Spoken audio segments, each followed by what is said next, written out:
Well, it's my great pleasure to introduce Kirk Hawkins. Kirk Hawkins is a professor of political science here at BYU, and a wonderful colleague.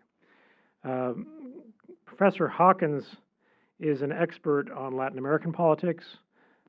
He has an important book on Venezuela, and his studies of Latin America have led him in recent years to focus more broadly on populism and the way in which political elites frame political discourse and ideas, often in black and white terms, about who is good and who is evil in the political system, and the way that populists generate political support by denigrating others. He studied populism in a wide variety of countries. He is the leader of a research network of populist scholars called Team Populism that studies the causes and consequences of populist attitudes and political movements. He's very interested in polarization and the polarizing consequences, the consequences of polarization for society and social trust. And this talk today will highlight current research on the causes of polarization and focus on the ways that we both talk to one another and listen to one another, particularly as we engage with people we disagree with. Please join me in welcoming Kirk Hawkins to the Kennedy Center. Thank you.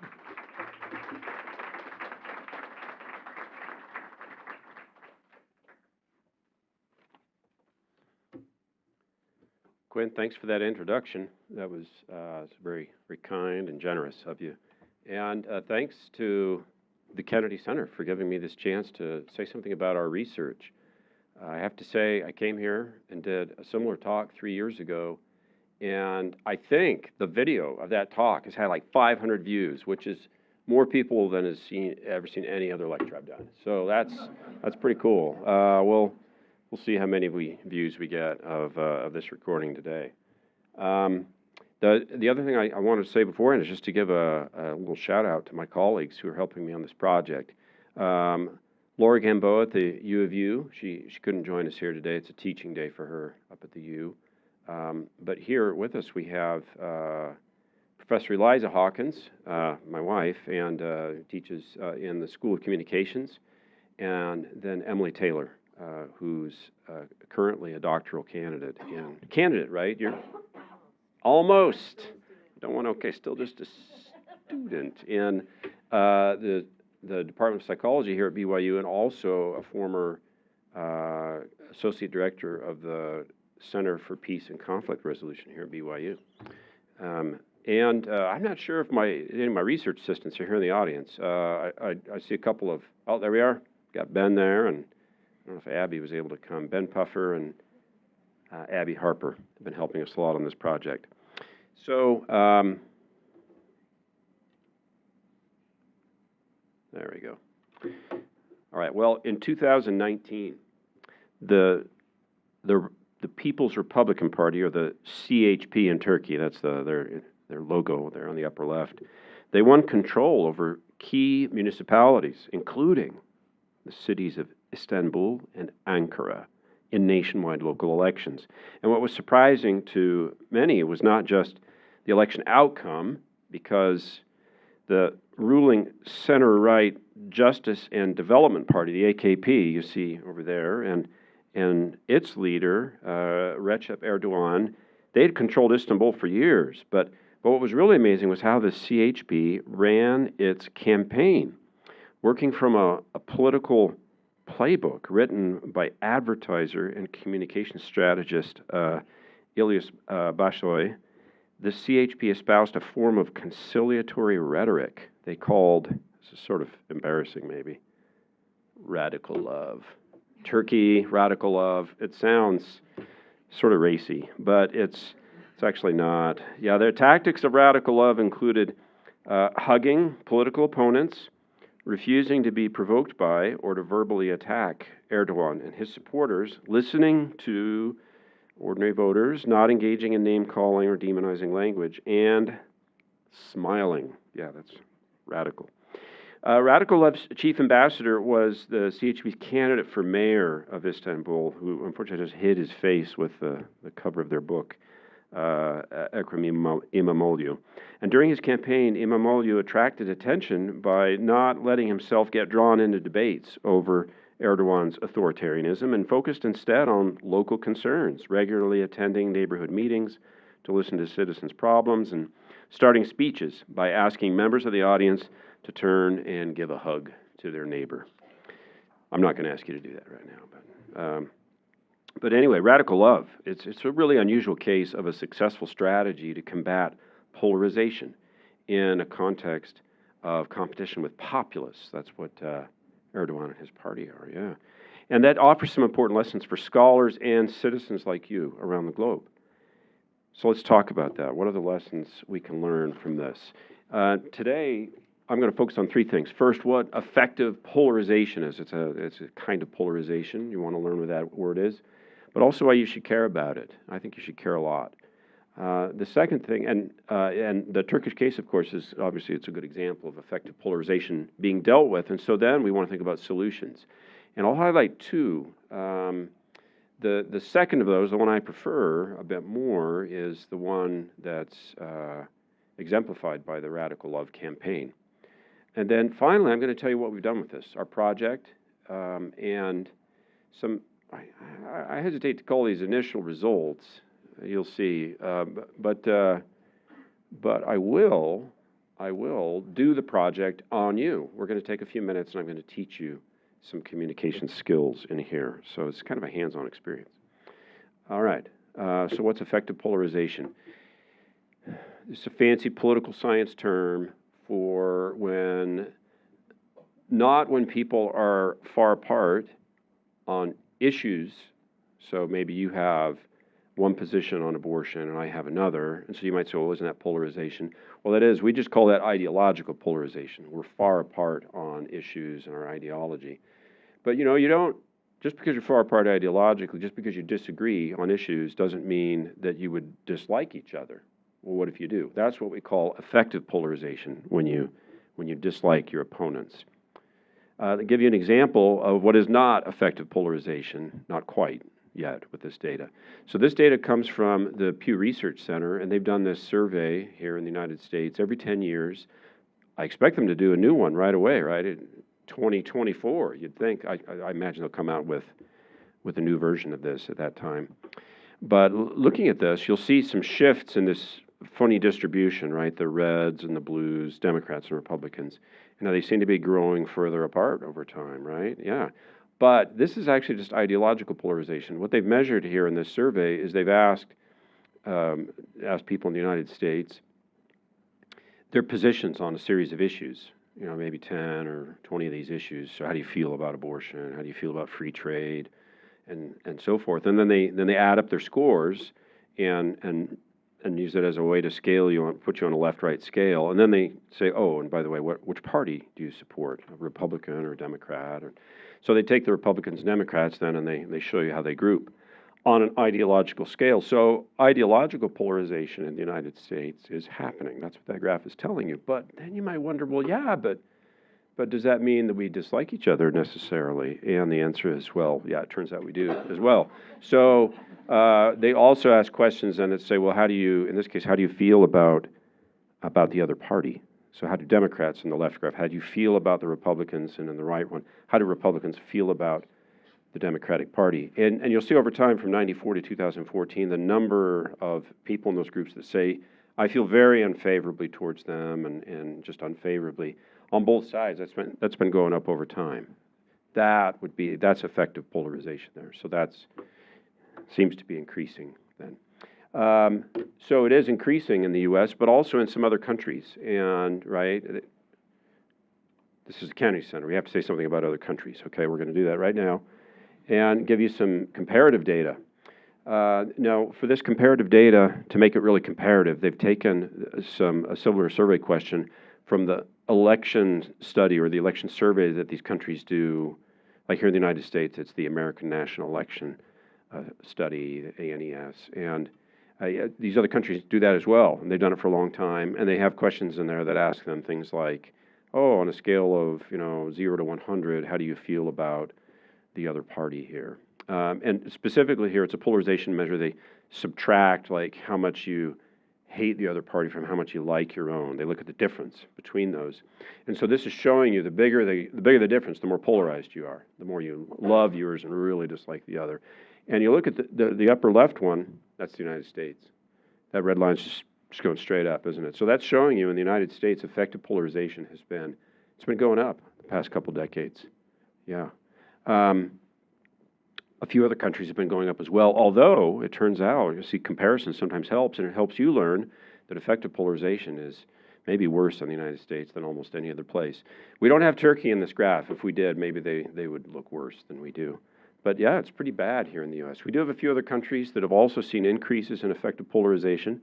I can see Switzerland, and maybe more clearly France, or a little bit Denmark, Canada. Not all the Canadians liked each other, but they're so polite. But then we do have other countries where there's no real shift, and even some like Norway and Sweden and Germany where it's actually going down. So this isn't necessarily something that's increasing across the board everywhere, at least in all of these this sample of wealthy, experienced democracies. But it is going up in some, and the U.S. is particularly bad. Yeah. Okay, so we know what it is, and in comparison, how the U.S. is doing. Why should we care? So here's a little bit more survey data. This comes from kind of a popular polling website, 538, and they did this survey. The people actually did the survey, or was Ipsos, that they partnered with them. And they asked people a question here in the United States, which issue is the most important facing the country? And then they broke it down by party. And the third one there is actually political extremism or polarization. That's pretty high. What also stands out in that is on most of these issues, Republicans think it's a big issue, but Democrats don't. Or the next issue, the Democrats think it's a big problem, but the Republicans don't. You can see that on like the first two, inflation, it's the Republicans that worry about that mostly.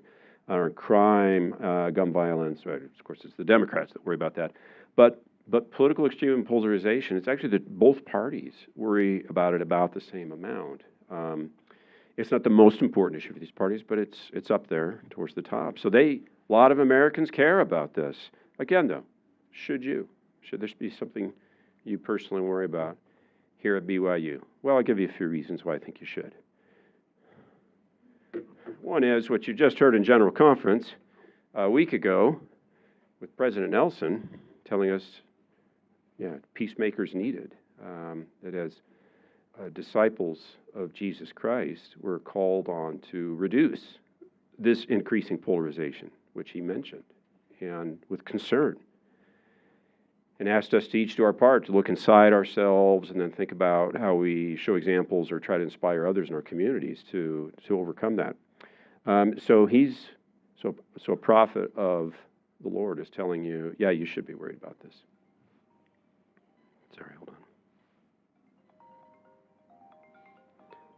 There we go. Two other reasons, though, that are maybe more practically focused. One is that it's a lot harder to get policy done. So if you're worried about gridlock in Washington, well, this is the source of a lot of that. If you have members of Congress who are trying to appeal to constituents who are very angry at each other and reject any idea of compromise, well, you're not going to get a lot of legislation done. And if the chief executive himself is setting the tone by making the polarization even worse, then you should expect to not see a lot of action on key issues. So if you want to get stuff done, and I think we have pressing needs today, you need to see a way through the polarization. Second is it can get worse. We talk about the spiral of violence. We don't have a lot of this here in our country yet, but we've seen hints of this, right? So the events of January 6th, that insurrection at the Capitol, that is an instance of the polarization finally turning into violence, where one side says, I hate and fear the other side so much, I'm willing to do these violent things to eliminate this threat that you see. That's when it gets out of control, and you worry about that, ending up in something like civil war. So I think we should care about it. All right. There are a couple ways of solving this. This is not the right way, so I'm not going to highlight this too much. But unfortunately, this is something we've seen a lot of on college campuses lately, and there's a lot of concern about how free speech is kind of being shut down by people on either side. Because college campuses here in the United States tend to be, shall we say, more liberal than here at BYU, it's often one side that gets criticized, I think appropriately so, for shutting down, in this case, say, liberal progressive students and faculty for shutting down conservatives. But we know it goes the other way too, when conservative groups feel like, you know, they've got a place and a position and some power, they'll sometimes use this against each other. And it might be the extremes driving this, but it has become a problem. That's one way of dealing with polarization, just by saying, well, the other side is not going to exist anymore. At least I'm not going to let them be publicly visible. Obviously, that doesn't solve it. In fact, that makes it a lot worse, doesn't it? Yeah, it pushes the other side to think, maybe I need to be violent. That's the only way they're going to listen to me. Yeah, so actually I see this as a very destructive approach to polarization. This is not the way to solve that. There are two others, though, that are that each has some promise. The first of these gets at the problem of prejudice. So it assumes that what we see going on the two sides is often based on an ignorance of the other side, that one side doesn't really understand the other side's views. They've misrepresented them, stereotyped them, and when we say prejudice, that's what we mean. So that word comes to us from social psychology. This is Gordon Allport, one of the first social psychologists to look at this and to suggest a solution to it. And he was focusing mostly on racial prejudice in the United States. And he said one way, he thought a really good way of solving racial prejudice was through interpersonal contact. Now, not just any kind of contact. Obviously, if you're involved in a violent demonstration, I suppose that's a kind of interpersonal contact. He didn't mean that. He meant in a nice, peaceful setting where there are some rules that govern our interactions. Each side is treated as an equal, and we get to do something constructive together. When you do that, he said that's going to work really well, because it's going to overcome our prejudice. We'll learn more about the other side. We'll say, oh, they're really just like me. We actually have the same values. Why was I thinking this about them? They're not a threat. And because of that, although this was used initially to talk about overcoming racial prejudice, still the thought today among many political scientists especially, and among a large number of nonprofits who work on depolarization at the moment, this is kind of their natural approach. This is the default that they turn to. An example of this is Braver Angels. That's an organization that my co-authors and I are actually involved in. And they have a lot of programs, but one of these that they started with, their classic program, is the Red Blue Workshop, where you have like 10 reds, so conservatives, 10 blues, so like, you know, liberal Democrats, and they bring them both together, and in a very structured setting, they have them do all these different exercises that are very carefully calibrated to allow each group to express themselves, their views, where they stand, and have the other one just listen.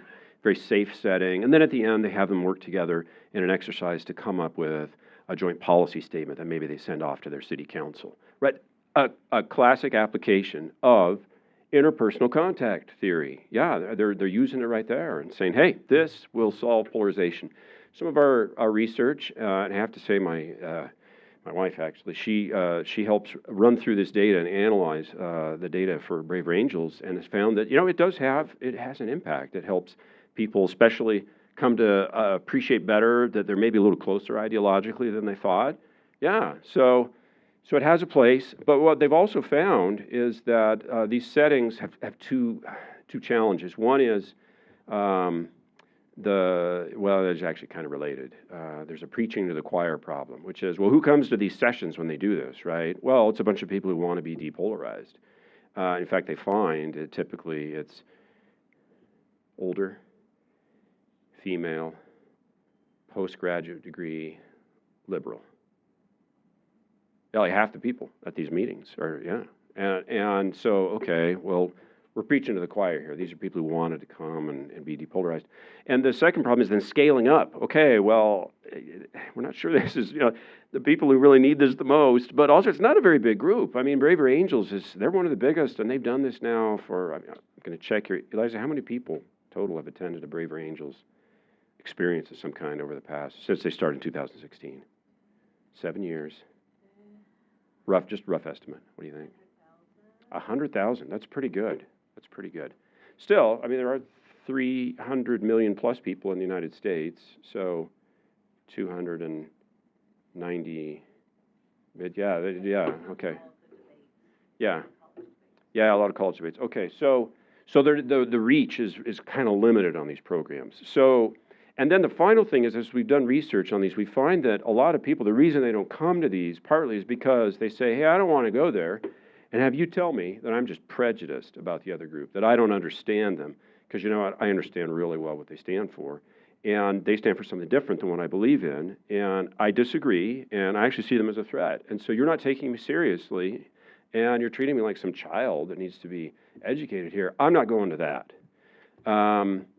That's probably the biggest obstacle when we've done this research globally to see, oh, do these programs really work? And in places with high levels of conflict, where there's been a lot of violence and killing, neither side appreciates this at all. They say it is not a matter of prejudice, it's a matter of grievance. I have a grievance here, and it's not getting acknowledged by the other side, and you, this person who wants me to change, are also not acknowledging it. They really resent that. So what else can we do about that? The other way is we draw from conflict resolution. The study of conflict resolution also has an illustrious history, but it's academically distinct from social psychology. Social psychology belongs to what we call a research psychology. On the other hand, if you're doing your psychology PhD here at BYU, it might be you're doing it because, like Emily here, you're more interested in clinical psychology. You want to go out and practice and help people. You know, I'm going to do therapy sessions. I'm going to help mediate conflict. Okay, so they have a really different practical focus.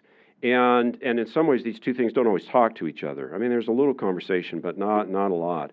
That happens in political science, too. So my colleagues in comparative politics and American politics, we love social psychologists because they're real scientists. But those clinical psychologists, I mean, they're just practitioners. They're like engineers, and I kind of ignore them. And so I don't understand the stuff that they actually do out in the field a lot of the times. And this is embarrassing because there's a subfield of political science that does understand this really well, and it's kind of like part of this, you know, global hidden consortium of people doing conflict resolution, and it's called international relations. Yeah, you think about people who go out and they're mediators, diplomats.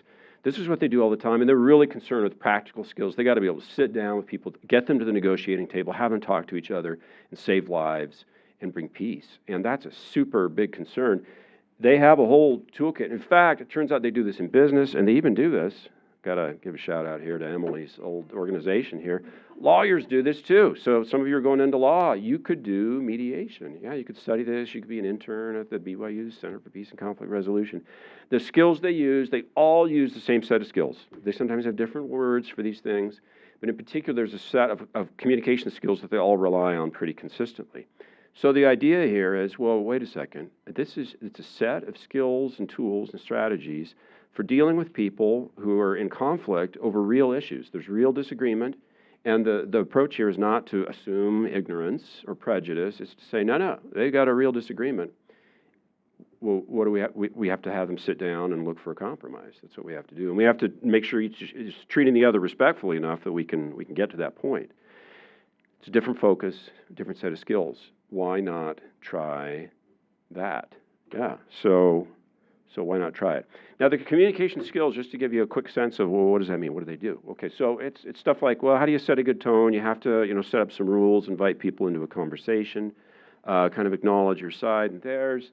You're going to practice some active listening techniques, things like, learning to listen carefully and then to paraphrase what they're saying, to not focus on what you're going to say next, but what on what they're saying. And respectful speaking, when you can't use mean words to talk about them. You need to think about the kinds of questions you're asking. They need to be genuine questions, not these leading or gotcha questions. Identifying some common ground. Ultimately, you're trying to see, okay, well, you have a real disagreement here. Is there any space for compromise? What is that? And then think creatively about solutions. So a very typical kind of set of things they do. And within this, of course, multiple little skills they would teach you. Now, you might be saying, well, Professor Hawkins, that's a fine idea. But if a whole bunch of political scientists obviously don't care about this second solution, only the first one, and if most of these nonprofits out there are using the first approach and not the second one, how do we even know this would work? That's interesting. But it's being applied a lot of other places, but it hasn't been used for a lot, maybe, for this. Is it going to work? Well, we do have one example of where it worked. Remember? That one. Yeah, so radical love, this is exactly what they were doing. They said, well, I don't know about social psychology, but as communication specialists and PR people, we've learned a bunch of techniques, and whoa, this party is not using it. So before this, the CHP had a very confrontational approach to the AKP, and they said, what if you try something different here? What if you use skills of conflict resolution instead and teach these to your campaign workers? And so this is the pamphlet they used for this thing, and it has this great advice, just to give you a sense of what's in there. Don't get provoked. Don't be pulled into arguments. I should say, this is an English translation, although very cleverly. They use the same font and everything in the English. I really like it. Yeah, you can read a little bit of this. It's kind of sensible stuff. You'd say, well, yeah, of course, yeah. Why wouldn't you do that? Yeah, okay. What about this one here?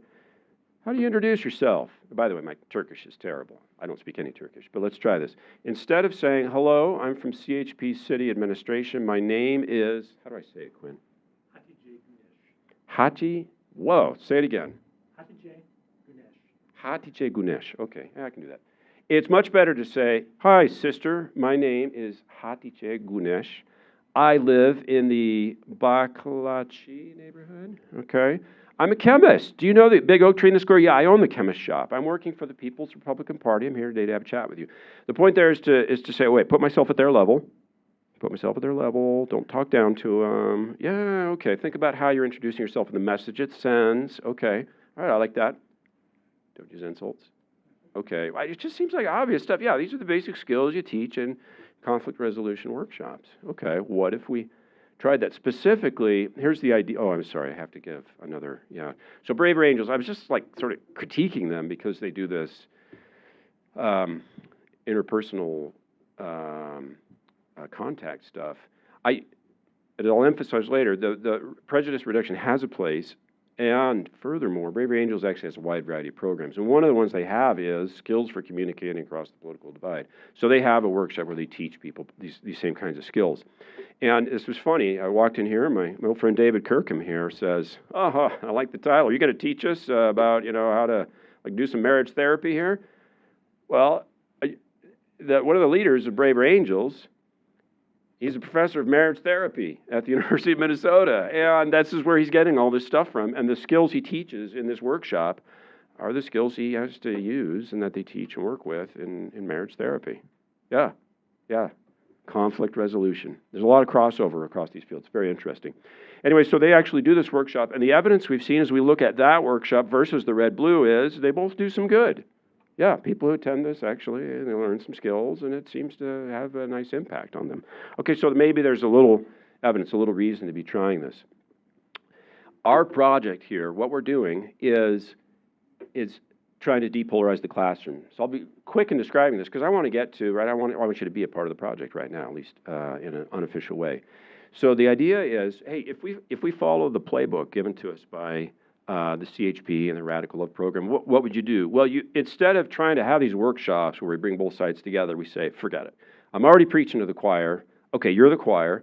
I'm going to teach you, but I'm going to make you missionaries. I'm going to teach you these techniques for how to talk to people, and then you're going to go out and you're going to talk to people. I mean, kind of ordinary conversations, but you're going to do it for real, and in doing that, you're going to help lower the level of polarization in your communities. You'll set a good example. Your friends and neighbors are going to, your family are going to say, oh, maybe that other side isn't so bad. Johnny there, he's a student at BYU, and I thought he was a little, on the wrong side, but we had a good conversation the other day. Yeah, so what if we do that? It solves a lot of problems, right? The preaching to the choir thing, the scaling up problem, and it seems like it might work. We've already tried this, and we have a module. It's a one-week module that was designed initially by my wife, Professor Eliza Hawkins, in her class she teaches. And it's a required course in all of the majors in the School of Communications. They'll have to take Comms 304, Media Ethics, and they spend a week working through these skills. Has anyone in here taken the course, Media Ethics? I don't know if we did this module. Skipping out. Okay. Yeah, you tell us afterwards who that professor was. We'll go. Yeah, rat on them. Okay. But we thought let's make this. We'll do it a real study, randomized controlled trial. We'll have students at the U and at BYU, and 200 of them, 100 who take this course, 100 who do a placebo course that's on something entirely different, and then we'll test in a variety of ways the impact. Generous funding from the College of Family, Home, and Social Sciences, from the GE program, and even a little from the Kennedy Center, although Quinn at this point is saying, hey, you're supposed to deliver some results already. We don't have them. It's turned out to be a much bigger project than we ever could imagine. This summer is when we'll begin to have our data. So what I can offer you as a consolation prize is just a quick run through of a few communication skills. So you're going to have to do some practice. Listen carefully. I'm going to teach you first about setting a constructive tone, and then about some listening skills, all right? So on setting a constructive tone, the idea here is you start a conversation, you initiate it, and you got to do it the right way so that the other side, the other person might be seriously disagreeing with you. You might even think of them as kind of crazy radical. It doesn't matter. You can start a conversation with them. How? Well, there's a few things. You need to say something like, so I'm trying really hard to understand the kind of what the thinking of folks on the other side of this issue, because I don't feel like I understand it really well. And I was wondering if you'd let me ask you a few questions. Now, before you say anything, I should let you know, I mean, I'm a blank, whatever. I'm kind of a liberal Democrat on this. And I think this is the really nice disarming part. But I think my side often misses the point on this and does. And on the other hand, I think that's what your side gets really well. And anyway, that's one of the reasons I think it's important to kind of have these conversations. Would you be willing to do that with me right now? Right? So you've invited them and you've done it in a way that's kind of disarming and shows, no, you're sincere about this. You're not trying to trap them into something. So you set a constructive tone, okay? All right, second thing is listening. And a couple of skills are really important. One of them is the question you ask as you begin, would you be willing to tell me more about, say, your experiences that have led you to believe that gun rights should be absolutely preserved at all costs? And, so tell me more why. You invite them, you do it in an open way, it's not a gotcha question, you're not going to try to humiliate them, and you make that clear with the question you're asking. The second thing is then you listen. And listening is what they call active listening. So active listening means you approach this with a frame of mind where you're not thinking about what you're going to say next. You really are trying to listen to what they say. And specifically, your task is to paraphrase what they said once they're done talking. And you do this and say, did I get that right? And the other person says something like, well, yeah, but there's this and that too. And you're like, okay. And then you listen again. You say, well, okay, so you're saying this as well. Yeah, that's right. Once they get to that point, yeah, that's right. Without any qualifications, you did it.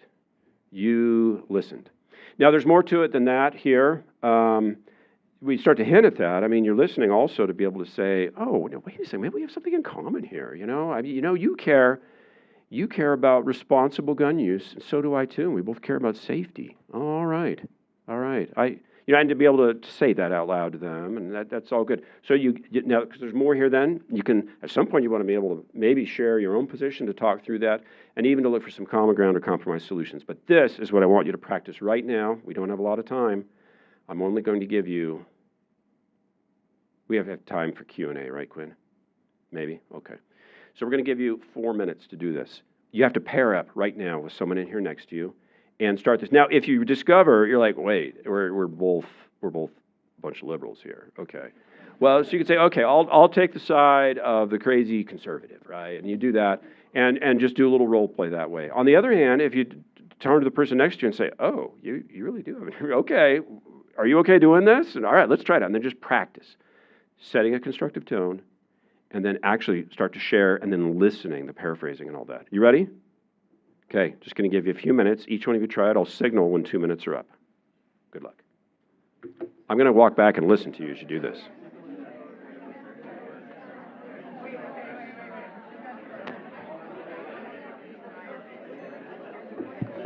Okay, have you all come back together now?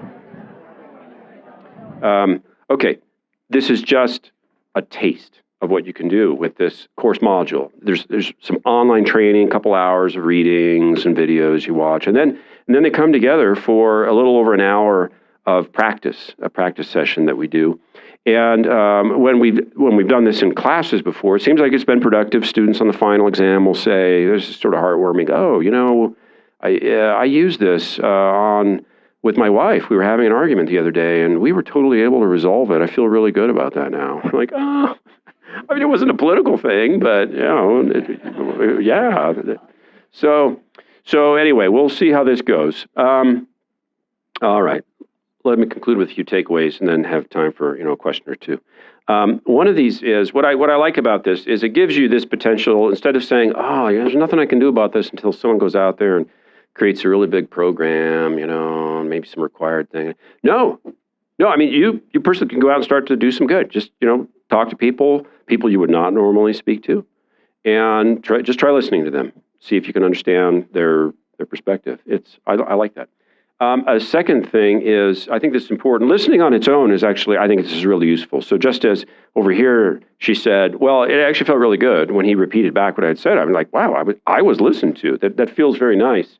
But also, this is often a way to find common ground, to discover that, oh, wait a second, there's a policy compromise hidden here that we hadn't seen. So it can lead to productive solutions. Finally, I just have to emphasize, so working on prejudice and dealing with, trying out interpersonal contact kinds of things, I'm not trying to say, oh, don't do those. So if any of you are involved in that already, keep doing it. It's okay. They do have an impact.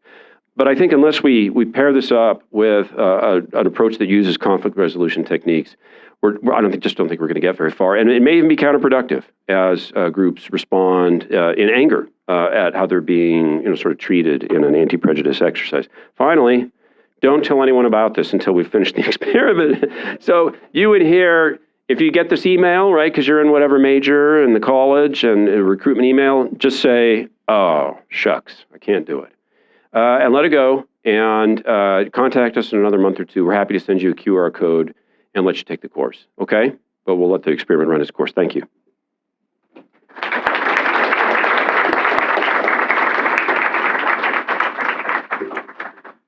Thank you so much, Kirk. We really appreciate the engagement there.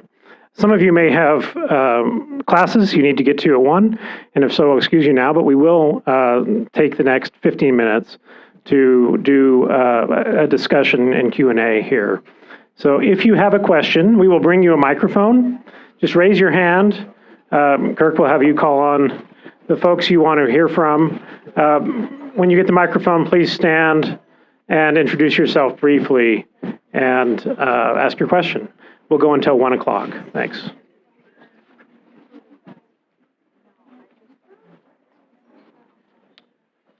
A couple here. Yeah, go ahead. Abby with the mic. Hi, I'm Fisher Dastrup. My question is, how do you approach a relationship with somebody after you sort of talked with them about these issues, and sort of not that like you agree, not that you don't agree with them, but like their reasoning doesn't seem to make sense? Like I find myself in situations where I ask a question and their sort of train of thought, I can't really follow it. I'm not sure how to approach a disagreement on sort of train of thought instead of the actual argument. Yeah. So one of the principles that we teach here in the module, when you do the kind of the full version of it, is you shouldn't go into these conversations saying, "Oh, we'll be able to agree on the facts," or they'll have pretty clear thinking. No, you have to go into it saying, "I already know people on the other side believe this thing that I'm pretty sure is not true, and I don't know how to get through to that." And the point is, that's true, but you kind of want to walk around and saying, "Oh, so as I understand so for you, the Holocaust is something that did not take place. So yeah, what's some of as you've thought through that, what's some of the evidence that's most impressed you to lead you to believe that way?" And so you're just kind of saying, well, I'm like a good social scientist right now. I just want to get a sense. I'll just keep asking questions and sort of repeat back when I can, or just say, "Oh, I didn't quite understand that. Did you mean this or this?"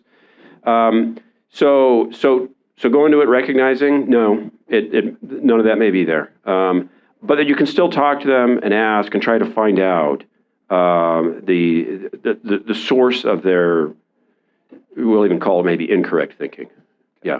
Does that help a little? Yeah. Yeah. Thank you. Okay. Making our way over. Yeah. I'm sorry.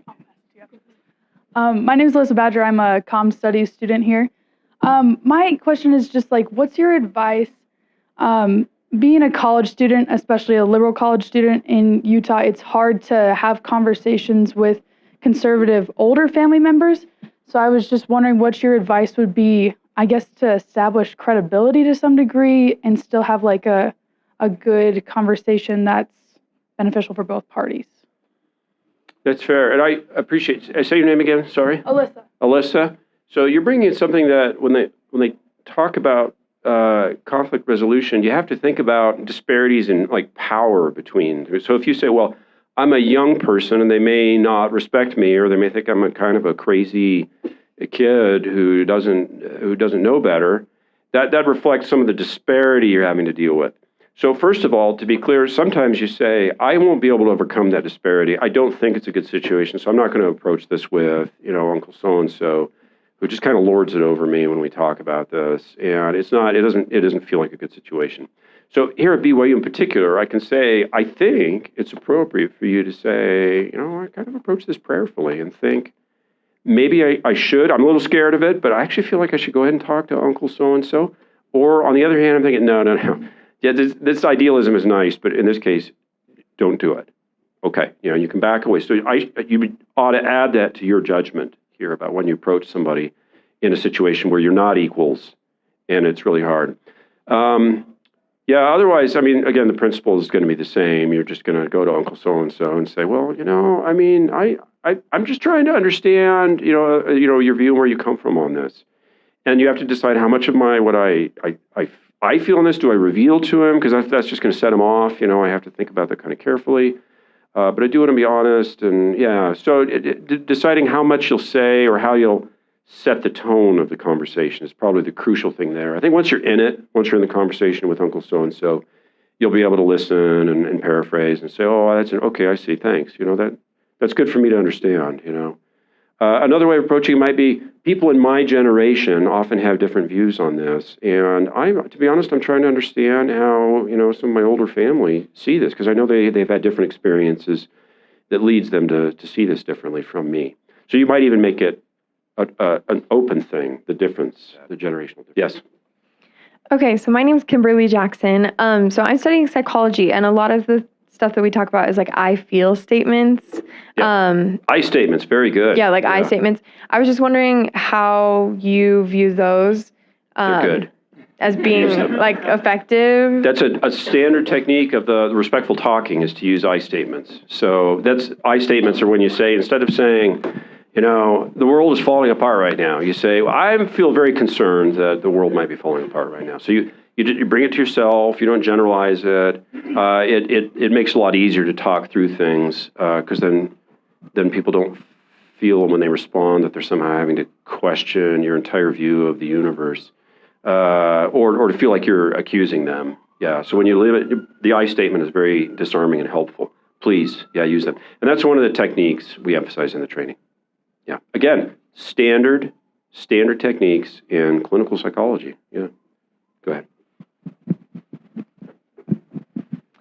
Hi, I'm Emily. I'm a nursing major. I just kind of going off of Alyssa's question, if you are in one of these conversations with Uncle John and Uncle John gets really heated and argumentative, is it kind of the same concept that you're thinking of just trying to listen, or how do you kind of back down and de-escalate that situation? If you were talking about something else and an argument started? Mm-hmm. Oh, because obviously if you go into it in this nice structured way, the argument is very unlikely to happen because you're letting Uncle John say everything he wants to, and he can just, this, and did you know this? And you're like, oh yeah, John. So John, hold on, let me see if I understand, and you kind of periodically sort of stop him to recap a little bit.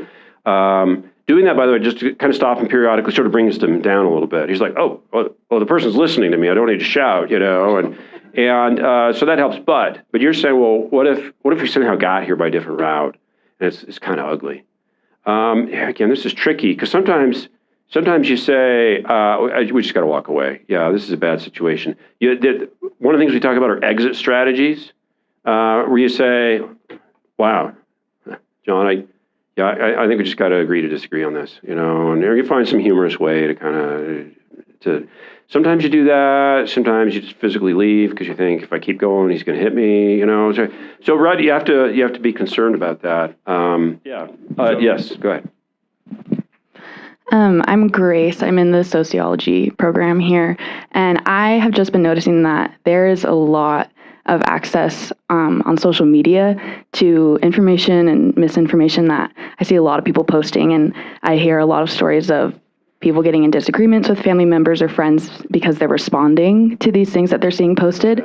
So I was just wondering how you feel social media has affected these conversations. Yeah, it's a really horrible medium for these kinds of conversations. Now, that said, Braver Angels has a program for everything. And so they've got a program for like how to communicate on social media. I haven't done it because this is so bad. I've never had a Facebook account. I stay clear of social media. I can't handle it. I can't think fast enough, and I know I'd fall into these traps. And so I've always just said, no, forget it. I just don't even do it. I know I'm the only one in the room who does that, though. And so, yeah, I on the one hand, there are some techniques, but you got to recognize this isn't maybe the best place for some of these conversations. And what we've talked about here works a lot better in kind of an interpersonal setting, face-to-face. It's going to be way better. The other thing I was going to say is, if talking to the students in my class, they had this really thoughtful kind of further step here they suggested, which was, wait, if social media as it stands is not lending itself to this, are there alternative forms of social media we should be creating that are still provide us with the contact that we want, but facilitate this kind of conversation? What would that look like? How would you structure that? I don't know, but I mean, look, this is BYU. We're in the Silicon Slopes here, and why isn't someone coming up with, and thinking, well, what is there an alternative form of social media I should be trying out? If I really have to have this electronic medium to satisfy this craving for connection. So anyway, those are just some thoughts. That doesn't completely answer your question. Yeah. Okay, one more. Is this the one more, or you're it? Okay. Is it? Okay, good. I must have flipped the button accidentally. I'm Ben Puffer, a political science major, and I actually had a question about the act of paraphrasing. I haven't seen this super often, but there might be a few instances in which the person you're talking to might have some somewhat contradictory insights and considerations that they're bringing up. So my question would be, if you're kind of confused about kind of contradictory insights that they're bringing up, how should you bring it up? Because I think the literature highlights there's kind of like this effect. If you bring up like, yeah, you're kind of contradicting yourself, they might freeze up, kind of become a little bit paralyzed and not know what to say. And I want to like prevent that from happening. So my question would be, how would you like navigate that delicate matter? Don't say that. Yeah. Well, because that could be contradictory, I'm not contradictory. That would be confrontational to do that. To say, hey, what you said is totally contradictory here, and they're like, well, okay, you just slipped out of listening mode and not even nice talking mode. So usually, though, you can say something like, okay, Uncle John, now from what I understand, you say this and this, but you also say this and this. I mean, to me, I statement there, to me that those seem a little contradictory. How do you resolve that conflict for yourself? And maybe Uncle John's like, I guess you're right, or, well, no, that's not the way I meant it. I meant it this, and then you're like, oh, okay, I see, thanks, And so just kind of giving him a chance to straighten it out. He may have a perfectly reasonable way of seeing through it, and you want to kind of let him express that. One more time.